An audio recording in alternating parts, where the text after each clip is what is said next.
turn. We make mistakes, then we live and learn. When life gets tough, and it seems like your best ain't good enough. If you're in need of hope, you know where I'll be. I'll be right here, right here. And when you need a friend, you can count on me. I'll be right here, waiting for you.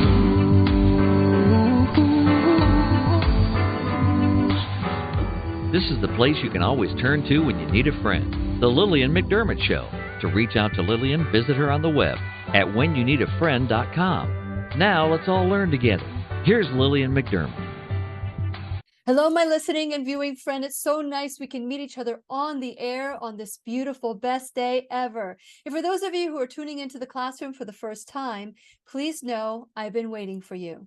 This is a safe place where you can go to when you need a friend. It is my commitment to provide natural ways to heal, and it is my mission to make awareness, responsibility, and truth a part of our everyday life. And I hope you, my listening, as well as my viewing friend, will feel empowered to embrace a new truth and live the life of your dream. Now, did you know, has anyone told you that there is a potential to reverse dementia, diabetes, all these other diseases that you've been told that once you get them, that's it, you're done? Perhaps maybe you inherited this, or perhaps maybe whatever it is that you've been told. Well, today we're going to be talking about prevention with none other than Dr. Jacob Teitelbaum. He is world renowned and he is a board certified internist.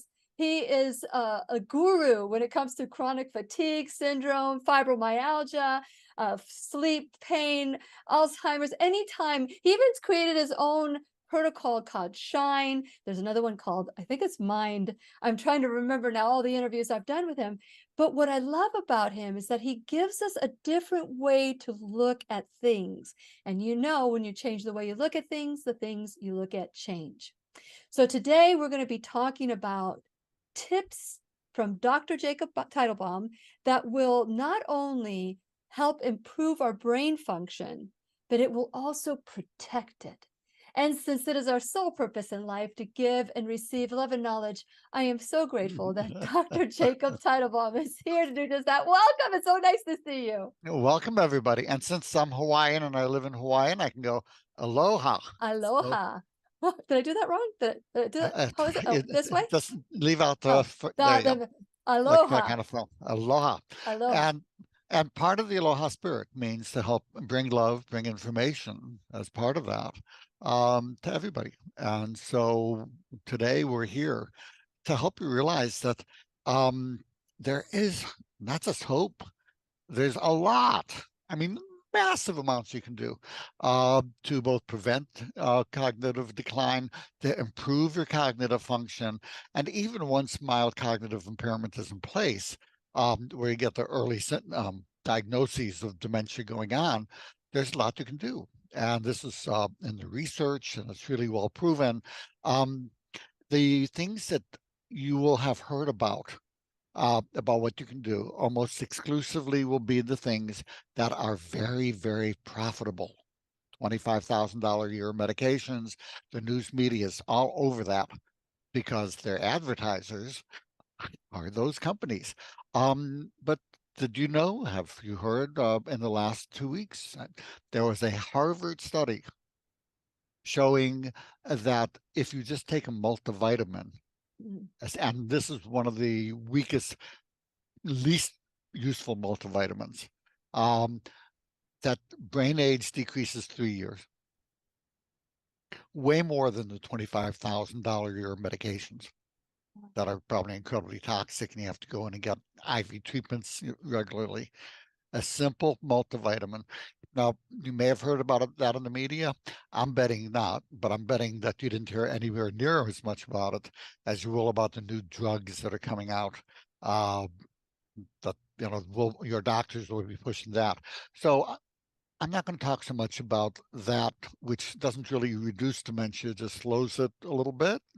For 25,000 bucks, it's great for business. So I'll leave that to the media to discuss.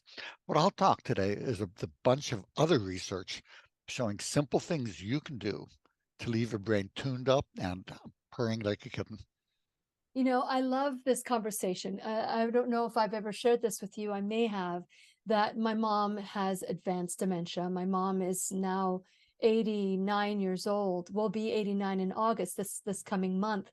And it's very, I am so invested in wanting her to be well. But honestly, it's that I want to be well. Because, you know, we've been told so many different lies. Like if your mother had dementia, or if your father had diabetes, or you have to get diabetes, or that this is a hereditary thing, when in fact I'm hearing more and more that there's prevention, that there's things that we can do to sharpen our skills. And I'm excited that we're going to be talking about this today. But before we get started about this, what caused your change? Because I know that in your life, you had your own health crisis that woke you up from what you believe today, or what you learned in medical school. So let's talk about your credentials, your background in medicine, and what caused this shift to be open to more of a Okay. holistic or natural form of healing. Yeah, my background is MD, internal medicine, board certified internal medicine. Went through very traditional training. And basically, if you look at how it started to me, I'm a very empathic little kid. And I could feel people's pain as they walked in the room, and I wanted to hide around the corner and wiggle my fingers and just cure them. So it's funny where everybody else is wondering what they wanted to do when they grew up. I knew that I wanted to be a healer. And in I grew up in a Hasidic, modern Orthodox Jewish family, and in that community, there's one pathway to being a healer. You're a doctor, you know. So you go through and you did all the doctor things, and my dad was dead, so I was paying my own way through college and kind of rushing through that because it's cheaper if you bunch up all the credits, and then rolling my way through med school, and all these things were actually pretty easy for me. Um, but there was another chaos, and I made the mistake of allowing myself to get drawn in the middle of being the peacemaker and the family thing, and where I should have said no, but I hadn't learned how to say no yet. And then I got this nasty viral syndrome, what I call the drop dead flu, and 3 months, 4 months later, I was still non-functional. I couldn't work, so I couldn't. Had been working at Children's Hospital as a nurse to pay my way through med school. Couldn't do the class. I just couldn't function. It's not functional. I had what we now know is post-viral chronic fatigue syndrome and fibromyalgia. The professors were all really nice. They knew it was a virus because they could see that, but they said, "But you should be better by now. If not, you must be depressed." They couldn't find anything else, so we don't know what's wrong with you, so you're crazy, which is a standard medical line. And I found myself, like I said, homeless, sleeping in parks in Tulsa. Um, but it was amazing. First, I felt my life was crushed. Everything that I had worked in my whole life and worked really hard to be a physician and a healer is gone because it's gone. I was sick. I couldn't do anything. Um, and but it was funny. It's as if the universe put a holistic homeless medical school sign on my park bench. It's just people would come by. I remember reflexologists came by. There was this chakra worker from England, Brenda Johnston, remarkable healer, who taught me. Um, um, um, Naturopaths came by. It was, I said, you mean you can get a license and be a healer as a naturopath and do it this way? There's a legal way to do that? I said, uh-huh. And it was like, yeah, that's funny. I was going to say, well, if I get better, I'm going back to naturopathy school myself. But the universe said, no, you're going to be an MD. And there's a whole story about what happened there. Kind of funny, but not for today. And and each of these people taught me bits and pieces of what I needed to learn to recover. The nutritional arms of it, the candida arms of it, the adrenal arms of it. It'd be amazing how many healers I bumped into on my journey. Um, and I thought that's all well and good. But then I found out, oh, I can go back to med school if I'm healthy enough. And they said, if you're able to do it, yeah, you're welcome back. I didn't know that. I was like, okay. Went back to med school, finished my medicine with honors, and I've spent the last 48 years now. This has happened in 1975, researching, writing, doing the studies, writing the books, and doing the teaching to people about how to use the best of the medical healthcare system. I'm not against medicine. Medicine is a wonderful tool. It's a hammer. Hammers are really handy to have sometimes. Especially when you have a nail. Especially when you have a nail. But in medicine right now, because the money is where the hammer is, everything looks like a nail. And what they do is they will try to block and they will, first of all the information is, it's funny, you look at the journals these days, we like to think in medicine, we are evidence-based medicine. We are based on the science. They're all quacks. What a crock of shit. Sorry. What we call evidence-based medicine in medicine is a fraud. What the research shows is that the studies and journals we're relying on are no longer reliable. And this is not just, hey, some guy out in Hawaii talking. If you look at the past editor of the New England Journal of Medicine, the Harvard Journal, the most prestigious journal in the world, this was about the time when they switched over from being science-oriented to what they call consumer-oriented. And at that point, two of the editors just left. The one was in the New York Times stating flat out, with no pleasure, I can say that I no longer believe much of anything that I read in medical journals anymore. The message is controlled by industry, by the pharmaceutical industry. Another editor, to paraphrase him, he said, most continuing medical education is slick pharmaceutical advertising masquerading as science. This stuff is not science. The research we're seeing is advertising, being masquerading as science. But there is a lot of good science showing that other things work. Those things tend to be suppressed. I'll put up just a little, what blew my mind. A couple of years back, there's a amendment to a bill in the Senate. And it had three things in it that were reasonable. One of the three, and the key thing, was simply stated, it shall be legal in the United States to discuss research on natural therapies. You think? Of course, we have the First Amendment, you have the rest. It shall be legal in the United States to discuss research on natural therapies. It should be or shall be legal? Shall be, yeah. Okay. As if it wasn't before? No, it still isn't. 88 in a Senate where you can't get agreement on whether it's day or night.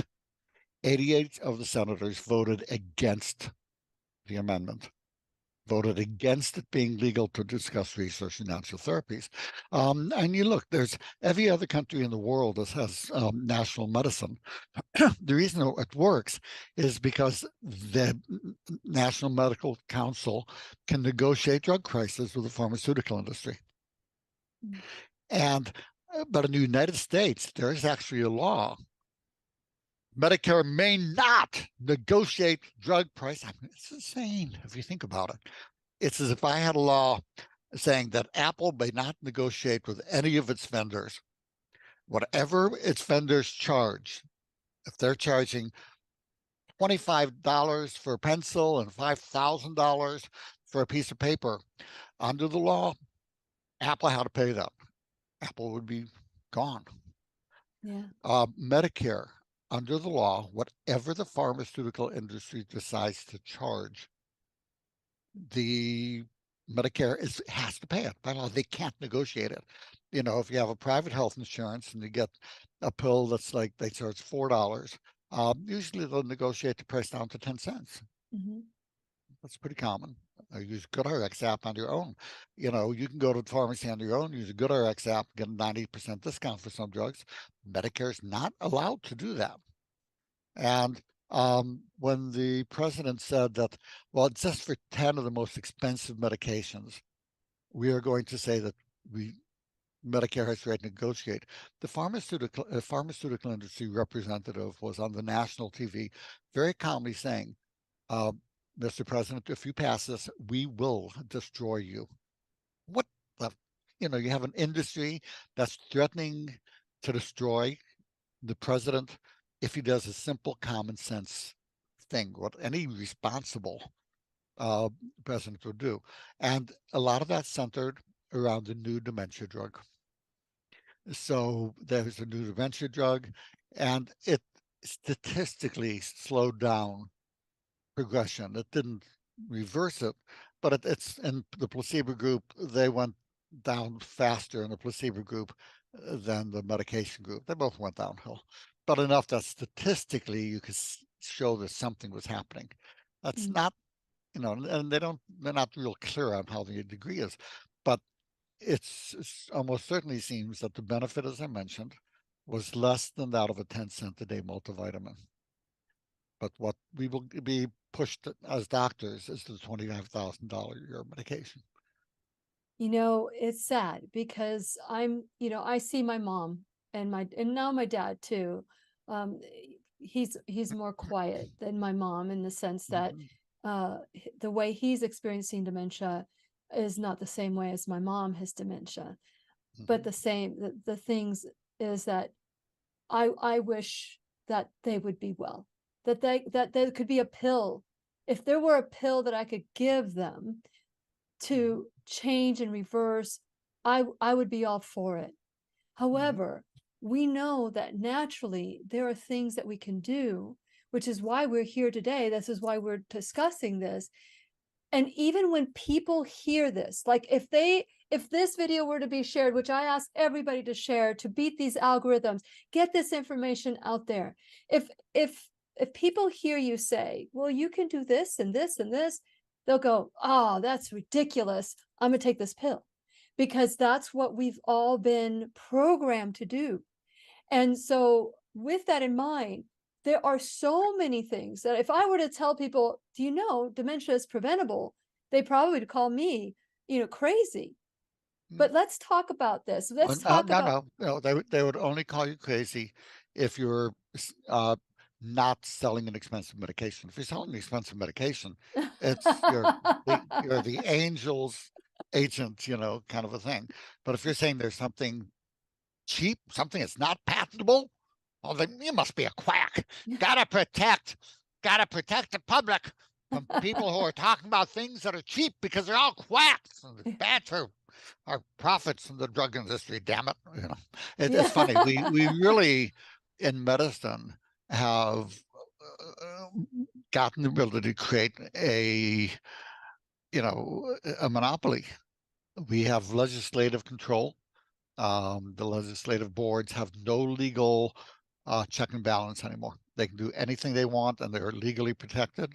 The media. Well, anyway, let's do this for another show. Yeah, we're going to do that. We're going to talk about that in another show. We're gonna another class. So let's talk about some of the things, because I know that you have your S.H.I.N.E protocol, which impacts our sleep.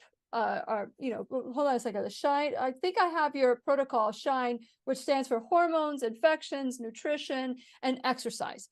So with that, I would think that S.H.I.N.E protocol will help protect our brain, correct? Yeah, but let's switch it over to the mind protocol. Okay, let's talk about mind. That's different things. So M would be metabolism, which would be basically optimizing hormones. Whether your thyroid is optimized, I didn't say whether your tests are normal, but whether it's optimized, affects the development of dementia and Alzheimer's by as much as about 280%. If it's too high or too low, the risk can be. So you want that Goldilocks just right kind of zone with thyroid function. And if you feel well, you're probably pretty good. But if you're tired, achy, weight gain, cold intolerant, brain foggy, I would be considering a trial of the prescription bioidentical desiccated thyroid from a holistic physician. You'll need to go to a holistic doctor for it, because the regular doctors are pushing it through. No, just a synthetic. can't use anything but the synthetic. That's where the money was in the beginning. So they've kind of stuck with that. So optimize thyroid, and then also for men to optimize testosterone. Even moderately low testosterone, well in the normal range. But a normal testosterone level, most people are around about 800. Let's talk about the normal range and where they come up with not normal, high or low. Can you share a little bit about the science of that? Okay, absolutely. In medical school, we basically are taught to look at, is this in the normal range? If it's in the normal range, it's fine. That's what the tests, that's why we have the tests. Otherwise, that's funny. I was discussing this. We had our group of doctors who would meet every so often. And we discussed new research and stuff over breakfast. And the concept, and here's the concept for the normal range. I mean, when I'm lecturing, I'll lecture to 400 or 500 docs. I love asking them the question, where does the normal range come from? And it's like 400 pair of deer in the headlights. And they realized they never thought of that question ever in their, lifetime of medicine, even though they would just as soon you stayed home and sent a blood test. They, okay, if it's normal range is fine. That's a lot of power to put on the test. So here's where the normal range comes from. You take 100 people, you apply a statistical term called 2 standard deviations, and that's the normal range. To put it into English, you take 100 people, the 95 in the middle are normal, and the 2.5 on each end are too high or too low. So to put this into easier to understand yet, if I wanted a normal range for shoe sizes, I would take 100 people, and the normal range for shoe sizes would be 5 to 13. That's what the normal range would be. Income, I haven't been able to find where the upper normal range is, because I guess they don't have such a thing. But if you're making $8,100 a year in the United States, you're in the normal range. Poverty is 16,000. So our normal range definition defines 3/4 of people in poverty as normal. 16,000 or 1,600? 16,000. 16,000 is poverty. But Yes. what about 8,600? What was that? The normal range, using the medical way for making normal range, 2 standard deviations. Okay. To be in the lowest 2% of the population in America, you have to be making less than $8,100 a year. Oh, okay. If you're making $8,100 a year, financially, you're medically normal. Wow. There's no problem. You go to the doctor, but I'm starving. We're making $8,100 a year. You're in the normal range. It's, but I can't pay a bill. Well, that's a problem. But, otherwise, it's okay. The normal range is never meant to say that this person is fine or not fine. It is meant to give the doctor an idea where out of 100 people this person is, and in combination with the symptoms and other signs to come to a diagnosis. The 100 people that were tested, is this test data from LabCorp or lab place where most people get labs done when they're sick? Yeah, they'll have national lab standards. Okay. And they'll have ones that have been done over the years that are accepted, generally accepted. Sometimes the labs will do their own. If they're setting up a new test, they'll run 100 healthy people and they'll, or 50, and create their own normal range that way with 2 standard deviations. But all it means is that you're not in the lowest 2% of the population. So for thyroid, we have about 12+% of the population have thyroid problems. That means it's musical chairs. It's basically like lotto, that even though you have thyroid problems, you have a 1 in 6 chance that you're going to be in that lowest 2% of the population. Well, you can win the lottery and can get treated. Isn't that great? So that's, and again, not optimizing thyroid, or put it differently, optimized thyroid optimizes cognitive function. It's one of the most powerful single factors, that and testosterone levels in men, for preventing dementia. So that's the M, which is the metabolism, which falls under testosterone and thyroid health. And even if your thyroid appears to be normal, even if the tests are normal, if you have symptoms of low thyroid, like you weight gain, cold intolerant, then so where can we go to someone? Do we go to you and say, okay, although I'm normal, go to a holistic doctor. You can go to www.ifm for Institute of Functional Medicine.org. You can go if you live in a state where naturopaths are licensed, you can go to naturopathic.org. If you have a local compounding pharmacy, go to the compounding pharmacist and say you're looking for a doctor who does desiccated thyroid, who does natural thyroid. Who do you recommend? Because they'll know who's best in town. Okay, so all kinds of ways. But if you go to your regular doctor, doctors say test is normal, there's nothing wrong with you, and even if I gave you thyroid, I'm not going to give you that natural quackery stuff. Here's synthetic thyroid, maybe, if you can even get to that. And you're not going to train them differently. You can bring them all the research in the world, and what they'll go is, damn internet, I need to close that down, and who has time for this rubbish? And they'll throw the garbage, the studies in the trash, most of them. 10% will look at them, is what I found. 90% won't. They'll just scurry away. Wow. So you had mentioned taking a daily vitamin can help reduce or slow down. Well, daily vitamin has been shown in that recent large Harvard study to decrease brain age 3 years. Wow. That's massive. So if you're looking at, slowing down cognitive changes, if somebody is having early signs of, getting kind of fuzzy there, start with simple things, like the multivitamin. I like one called Clinical Essentials.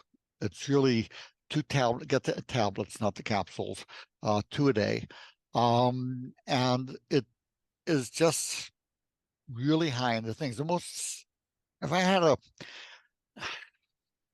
peg one, and there's a whole bunch, single most important nutrient, and this was even the head of the Alzheimer's Association, which doesn't say anything nice that's going to piss off their pharmaceutical minders, owners, contributors, whatever you want to call it, noted that, the folic acid is one of the most powerful.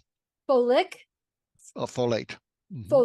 Okay, folate. Yeah. It's a B vitamin. Yes. It's one of the most powerful, anti Alzheimer's thing there is. It's not something they blasted out there, but it's just in talking, and then that gets ignored, So a good multivitamin, Clinical Essentials, is an excellent one. And then since we're going into the end for nutrition, eggs. It's funny, the eggs have the phosphatidylcholine, which makes acetylcholine, which is a memory molecule. And people who ate a lot of eggs had a 28% lower risk of dementia. Say that again. People who eat eggs? Yeah, who eat a lot of eggs have a 28% lower risk of dementia. So now there's a concern, but that's so high in cholesterol and isn't going to cause the vascular problems that'll cause dementia, heart attack, and stroke. And the answer is, no. This is one more of those medical myths that no matter how much research comes out showing that it's an utter nonsense myth, we doctors cling to it. But it has a lot of cholesterol. It must raise cholesterol. Everybody knows. I remember the first time when I was just out of residency, and I went to this nutrition lecture by a not standard nutritionist. Most standard nutritionists are basically trained. Their licensing body seems to have an undue influence from places like Coke, Nestle, Pepsi, and companies that, So I figured their conferences, you'd have, these pools of chocolate, but chocolate is a health food, or Coca-Cola and Pepsi, and, the dinner would be a big sugary fluff or something. But holistic nutritionist, and she's made that statement that you could eat 6 eggs a day for 6 weeks with no effect on your cholesterol. And I got up and just tore her a new one, basically, after I said, how dare you give such horrible misinformation? Everybody knows it raises cholesterol, the whole thing. And she'd heard all this. She'd heard sure. doctors blowing it up, And she just smiled and pulled out, here's a stack of 6 studies showing 6 eggs a day for 6 months had no effect on cholesterol. And that was about 45 years ago, 40 years ago. And I looked at them. I said, this can't be right. So I did my own literature search, and that was even before computers did. The first study I published was on a first reported case of a medical diagnosis. So I've learned early how to go through all the literature and do that. And every single study showed the same thing. She didn't just pick a couple fluky ones. And even the American Heart Association says, yeah, moderate use of eggs is not going to raise heart disease. Does not affect cholesterol. So bon appetit. I know that's going to get everybody excited. But so then here's if that excites you, I will add in salt is good for you too. Salt is not salt. If you're adding salt, that's healthy if you're adding it to taste. I'm not saying get processed food massive salt, but use your salt shaker. For those with high blood pressure, a severe salt restriction drops the blood pressure about 1 millimeter. So if you're 152 over 90, you'll be 151 over 89. That's from the most severe salt restriction to the most salt you can eat.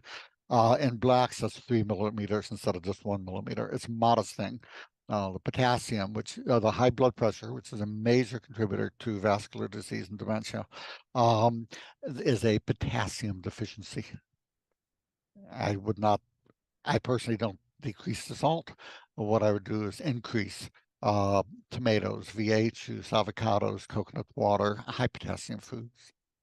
And this way, if you optimize blood pressure, you definitely optimize dementia risk. Wow. Wow. Well, I've said this before, and whoever watches and listens to the classroom, they understand that there is a class action lawsuit against statins. People are getting dementia-like symptoms, and that's all based on the idea that high cholesterol is a problem. And the reality is the brain does need cholesterol. The body needs cholesterol. Well, if you want to look at statins, yes. And my personal opinion, I'm not saying that statins are a $29 billion a year scam, but what I would say, I'm glad you didn't say that. Yep, exactly. What I would say is that in those who have modest elevations, 220, 240, there's really not much of a difference. In my reading of the data, and I consider the data to be severely warped by economics, people who take statins just for cholesterol, who do not have angina or heart attack history in themselves, family members don't count, have a 2% lower risk of dying of heart attack. Okay, 2% to go. Okay, well, that's something. Okay, eating chocolate is associated with a 45% lower risk of heart attack. A little square of chocolate each day, 45% lower risk. Optimizing thyroid, probably 30% lower risk. Owning a cat is associated with a 30% lower risk. Cat? Owning not a cat. A dog? Not a dog. Sorry about that. But so if you're looking at all these different things that affect vascular disease and heart attack risk, there's so many simple things. Going for walks in the sunshine, which also help dementia. So to me, I do not prescribe statins in people with cholesterols under 280 who do not have a history of angina or a history of stroke. And that's, stroke also, angina, stroke, or heart attack. In those cases, I'll go ahead with it. Well, I will tell you that we started the Super Gut. I don't know if you know who Dr. William Davis is, but he's been on the show. He wrote a book called Super Gut. He's also written the Wheat Belly series, as well as the book Undoctored. And we're doing a 6-week course together where we are adding rotari yogurt that we're going to be making and fixing our microbiome. And he is a huge, like John the Baptist about the cholesterol and how cholesterol, this was all a myth. It's not real. And so he's correct. Yes, and he's I'm looking forward to continuing this, and I love making my own. I'm making my own coconut yogurt because I don't my body doesn't do well with dairy. So I'm doing the coconut yogurt with the L-reuteri gastrus in it, and we'll see how it goes. We have 6 weeks together. So for those of you, and let me just go ahead and switch to talk about my website, and then you can talk about yours, Dr. Teitelbaum. Go to whenyounneedafriend.com. Please like and follow me, subscribe to the channel, and start your journey of taking 100% responsibility for your life. No longer can we blame anyone or blame circumstances for our decisions. So please go to whenyounneedafriend.com, whenyounneedafriend.com, right there. You can see it right there. And subscribe, like and follow me on social media, and tell all your friends about how we're taking our health back. Check out my sponsors, support our sponsors the way they're supporting the classroom. Go to the Shop Now bag and look at all these other Lilly approved products. And by the way, I just want to let you know that if you want to get the breath tester on whenyounneedafriend.com, you get 15% off for that. So make sure that you are doing everything you can to see how you're responding to the foods you're eating. And that's what we're going to be doing at Super Gut. And learning more and more about how does our health respond to what we're doing today during the 6 weeks course, and hopefully for the rest of our lives. We also have Dr. Bradley Nelson coming to Florida. We're going to do a emotion code, and as well as a body code seminar, a 2-day seminar with both, so that we can start dealing with the emotional component. And I do want to talk about that with Dr. Teitelbaum today, about the emotional component of dementia and the emotional component of dis-ease. And so check out my Shop Now bag, check out past workshops that we've done. And then last but not least, you can become an enrolled student in the classroom, whether it's $1 or $1,000 a month, or a one-time donation of your time, your talent, your treasure. All of it is required. All of it is necessary, and all of it is very much appreciated. Today we have Dr. Jacob Teitelbaum. He is in the classroom today, and we are talking about the ways to protect our brain and improve cognitive health. Dr. Teitelbaum, what are some of the websites that you would like for people to go to if they want to learn more about what you're doing? For those who are looking for fibromyalgia, chronic fatigue syndrome, things like that, the www.vitality101.com.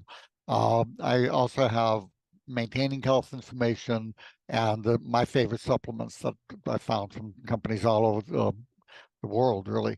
So if you're interested in those supplements, www.end, N like Nancy, D like David, fatigue, FATIGUE.com. And fatigue, what? .com. nfatigue.com. Okay, so nfatigue.com, you can go there. There's so many different ways. And Dr. Teitelbaum, the first time I learned about Dr. Jacob Teitelbaum, I was doing a show on it was a summit, a dementia summit, and he was one of the doctors that was highlighted. I was so impressed with him, immediately reached out, and since then he's been coming into the classroom, and I'm so grateful to you, Dr. Teitelbaum, for this information. So you had mentioned walks on the beach. So let's talk about the 10 steps. So did you go over the MIND acronym? So you went to nutrition. A little bit. And then we skipped a bit to nutrition, but let's look at the infections and inflammation, the I. Yes, the I. Mm-hmm. Okay, and then we can scoot to what's left of the 10 after we're done with that. Okay. So you want to make sure there's not hidden infections. Bladder infections, when we're 25 years old or 35 like you are, if you have a bladder infection, you're going to have a burning urgency and all that kind of stuff. But when people start to get in their 60s and stuff, they often will have bladder infections with no symptoms. So reasonable to check, and if somebody has elder parents that have that. And hidden infections can often, you feel cruddy. Your brain is cruddy, feels cruddy when you have an infection. So we want to get rid of these hidden infections. If they're bladder infections, a supplement called Manos. There's a phone app, a free phone app called Cures, capital A-C. It's Cures A to Z. And you can look up bladder infection, dementia. You can look up all these things, and it'll say, here's kind of the quick background. Here's what you do. That's your website, right? That's your app. That's my app. Yep. Yeah, that's a great app. I think I have it here on my and so you can say what you have, and then you look at what would be an alternative for that. So if Well, it's not an alternative. I'm or more of a comprehensive medicine. It'll say, here's the background, what causes bladder infections, how you tell, and then you click on the treatment button, and all the treatments will come up. Okay, here's when to use antibiotics. Here's how to tell. Here are things you can do without antibiotics. If it's minor, you can go with Manos to wash it out. If it's an E. coli infection, it can wash it out of the system. So it'll give you the best of natural prescription approaches. I'm not against the hammer. I'm not against medicine. But medicine these days is not used based on science or sanity. It's used based on profit. The doctors don't know that. They virtually all think it's based on science because they're not looking. no, and it's So based they're buying into the propaganda line, and that's right. all the professors who are on the payroll of the company at all the universities who are making hundreds of millions of dollars in pharmaceutical dollars each year, and all the politicians who and all the news media, they're all saying the same thing because they are all hooked on drug advertising money. Yes, that's true. That's true. And there was a meme that I saw not too long ago. It said 9 out of 10 scientists agree with whoever's paying for their funding. Yes. Okay, so we have metabolism. For the acronym is MIND to help with dementia. So it's metabolism is the M, I is infections and making sure that inflammation. And inflammation. So the thing is that personally, it's interesting. If you look in India where they eat curry all day. I mean, I went to India once just to kind of explore, and it's funny. I go in the supermarket and they're like all these like 16 big barrels, hogshead barrels full of different kinds of curry powder, curcumin and turmeric. And that's a staple of their diet. Breakfast had turmeric and curcumin, and lunch and dinner. India has 70% lower Alzheimer rates than the United States. And the suspicion is that hails back to the massive amounts of curcumin in their diet, but turmeric. But you can't just eat a turmeric pill because one, it's only 2% curcumin, which is the active component, and it's very poorly absorbed. So you'd have to take literally 350 pills a day to get, which is crazy. But it was frustrating because there's all this research showing the power of curcumin for pain and all kinds of different things, for the dementia, for inflammation. But you couldn't get enough into people. And they did a study showing if they added the turmeric oil into the curcumin, the absorption went up almost 7-fold. Wow. Suddenly one pill became like 7. And that opened up the whole area for use. I personally, the only curcumin I use is one that has that mix of the oil and the curcumin. It's called Curamed, Curamed. I personally take, even though I feel great, I personally take a 750 milligram Curamed each day. Again, a regular curcumin won't do it. Just because I think it's good for overall prevention and just to keep my body healthy. But certainly, if I had a family history, I would be absolutely on the Curamed 750 milligrams a day. That and the multivitamin, that would be where I'd be starting with. Multivitamin and Curamed. Yeah, the clinical essentials and Curamed. If you're looking for protecting the brain. Very good. Yeah, and so that would be the I. Yes. And then the D is drugs. The more we talked about acetylcholine being the memory molecule, but there's things that block that. You look at Benadryls, diphenhydramines kind of thing. You look at for urinary spasm. You look at all the, motion sickness medications. There's so many different things that block acetylcholine, and the studies show that for each one you add, that for chronic use, the risk of dementia goes up quite a lot. So I'm not against using them. If they're helping, that's okay. But I'm first thing I'll do when I would take care of somebody with dementia is I'd have them bring them all the medications and all the supplements, and I go through them. And it's not uncommon that you drop some of the medications. Now, don't do this on your own, please. Don't say, Dr. Teitelbaum said I should stop my medications. No, I'm not saying that. I'm saying you should sit down, preferably with a holistic doctor, but with your own doctor, make an appointment uh, for a physical or whatever. Let them know your specific purpose is I want to see which medications I can wean off of to see if it helps the dementia. Because as a doctor, you know that the quickest way to get a happy person out of your office in the average 6-minute doctor visit that's allowed 6 to 15, depending on the setting, is you write them on a piece of paper, here's a medicine. Then you don't have to talk to them. You don't have to explain to them. They feel like you've done something. But the problem is you give them that piece of paper, they're on it for life, unless it's a 1-week antibiotic or something. It's often, there's no, when do you stop this? That's not a usual discussion with medications. It's, you take this, and the presumption is that the doctor will tell you when to stop it. But who the hell has time in a busy practice day to sit down and review if you still need this medicine prescribed by Dr. Johnson 37 years ago? Mm-hmm. It takes a good hour visit Yeah. for the average person who may be taking 10, 15 different medications and with their dementia to go through and determine which are still needed, and then to, one at a time, wean, not stop suddenly, but wean them down and see which ones are still needed. If they're not feeling any worse with it, they're not needed, if they're not a clear, high blood pressure. The other thing is I wouldn't keep blood pressure control too tight. I'm a big advocate for treating blood pressure, elevated blood pressure, but not the current range, because they're doing what they did with the statins, which is to make it nobody living has an adequate blood pressure. It's all hypertension. In the elderly, I'm more inclined to keep about 150 to 160 for the upper number. You start getting 120, 130, it doesn't give enough head of steam, given the blockages they may have. So it's just something to consider with the physician. There's many other factors that go in. So I'm not saying for any one person what it should be, but it's something to consider asking the doctor about, can we let the blood pressure range a little higher to see if the cognitive function improves? Interesting. Which is the total opposite. If we were to go to a doctor and say, can you lower my medication?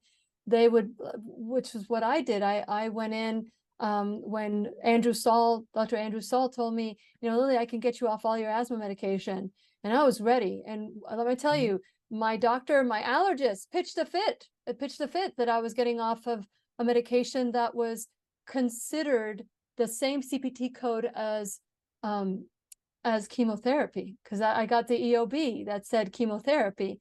And after 9 years of doing this drug, I was like, if this is what's compared to, and then as the student is ready, the teacher appears, and there was Dr. Andrew Saul saying, I can get you off this medication.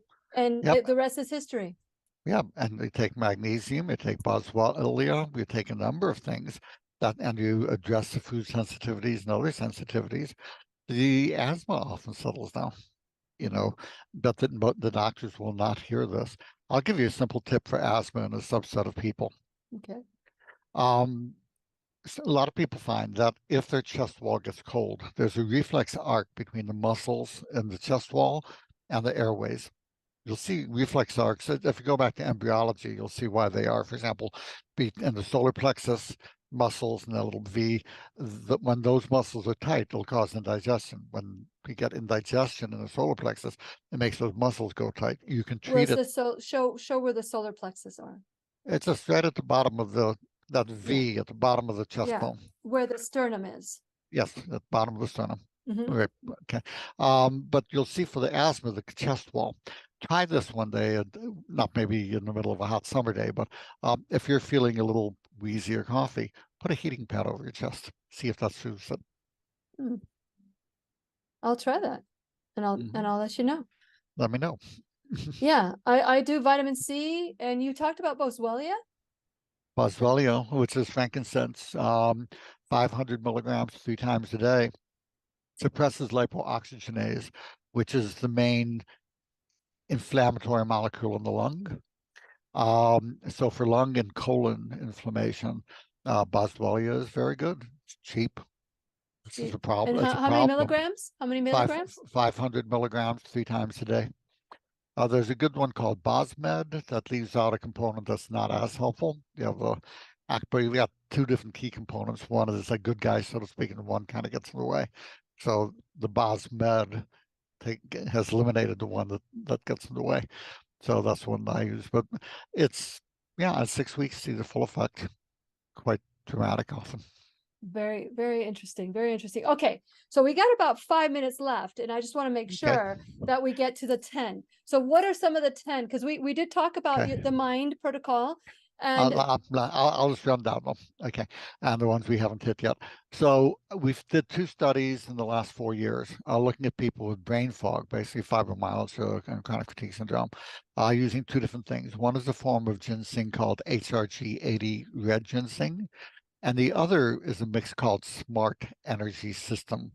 If you want, though, you can email me for the studies or the information. It's fatigue doc, FATIGUE DOC @gmail.com. You can ask for the newsletter article I wrote about the dementia too and cognition. So, because I know we rattled a lot off, but both of these improved cognitive function quite dramatically, on the order of like 42% for the Smart Energy System, average 48% improvement in cognition with the red ginseng. Go outside for walks, preferably in the sunshine. This has been shown to help. Get your 6 to 8 hours of sleep a night. If you're not getting adequate sleep, you have a marked increased risk of dementia. Go get your eyes and ears tested. Another study just came out showing that hearing aids markedly improve cognitive function in people with dementia. You think they're checked out, they just can't hear you. That's right. That's right. And when they can't hear you for 2 years, they do check out. When suddenly they have sound coming back in through the hearing aids, hey, they're back. They can be back again. There are other silent infections. You want to, like candida, but mostly just look for overt infections. Acid blockers. Several studies suggest that PPI acid blockers, the Prilosec Nexium ones, increase dementia risk as much as 44%. Now, a recent study didn't show that, but the bulk of the studies shows this quite strong. Now, you can use Pepcid. Pepcid doesn't do that. It's a different form of acid blocker. So I think the PPIs, I've almost never used PPI acid blockers. I will use the Pepcid easily because that's a fairly safe medication. And chia is a really good, if you have acid reflux or you take some or an acid stomach, chia seed, chewing it and is really good. If you look up on the Cures A to Z phone app, look up acid reflux, indigestion, it'll have nighttime acid reflux, daytime acid reflux. It'll give you a whole protocol, not just for feeling better in the moment, but for actually healing your digestion so you don't have that. That's a whole nother, I think that's a whole nother show in itself, but just get the Cures A. The Cures A to Z app is a free app. Most of this information is in the free app.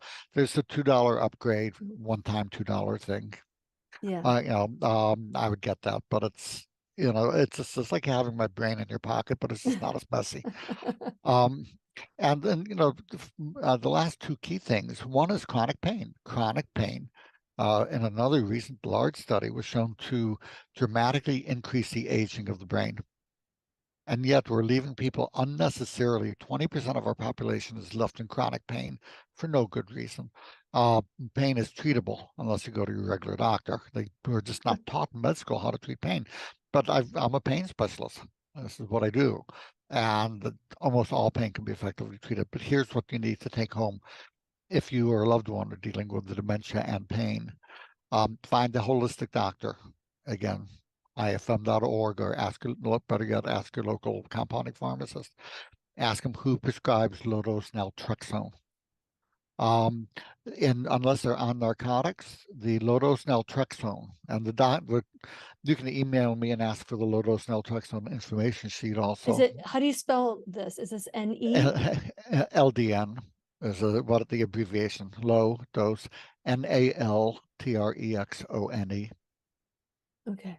And you can just email me for an LDN information sheet. And if it's for dementia, say for dementia. I'll add the article I wrote about it for that.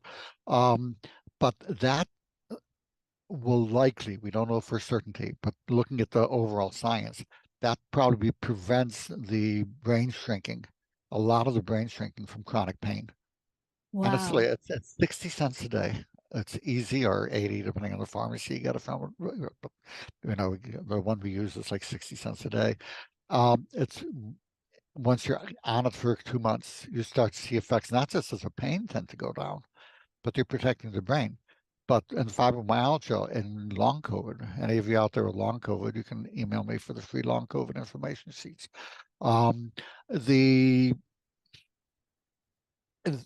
If in chronic pain, the risk of increased dementia is massive and totally preventable, likely by simply doing the things we talked about, including the low-dose naltrexone. And I would go with a Curamed or Curamin for pain, because that includes that and will help the pain go away. And of course, don't forget, get fish oil. The fish oil, yes. Yeah, the brain is made of DHA. That's one of the 2 key omega-3s, docosahexaenoic acid. Most people are fish oil deficient in this country because the American diet sucks. And we've lost most of the fish oil, just like we've lost half of the vitamins and minerals in food processing. I recommend one called Vectomega, because 1 pill a day replaces 8 big fish oil pills. I like to keep the pill count down. Everything I'm recommending here is easily found on Amazon. If you buy it on Amazon, I don't make a penny, so you don't have to worry about, if you're trying to sell me stuff, just go get it on Amazon, because I don't make a penny on it, except for the smart energy system from anything. I tell you what, we could probably talk all the time. Our time is up right now, and I just want, we got part 2. We got part 2 that we're going to be also recording. And so thank you so much for the information. Remember, you could go to vitality101.com to learn more, or also endfatigue.com, or is it .org? Yeah, endfatigue.com for supplements. And thank you so much, Dr. Teitelbaum. I really appreciate you, and I'm looking forward to our next conversation. And please remember, we'll be right here waiting for you worldwide at whenyounneedafriend.com. This is Lillian McDermott and Dr. Jacob Teitelbaum wishing you love, peace, joy, and unexpected abundance. Make it the best day ever. You remember it. That's good. Thank you. The opinions and advice expressed on the Lillian McDermott radio show are intended for the individual callers and guests on the program and are presented to our wider audience solely for general educational purposes. Please act responsibly and consult personally with your own medical, psychological, or nutritional expert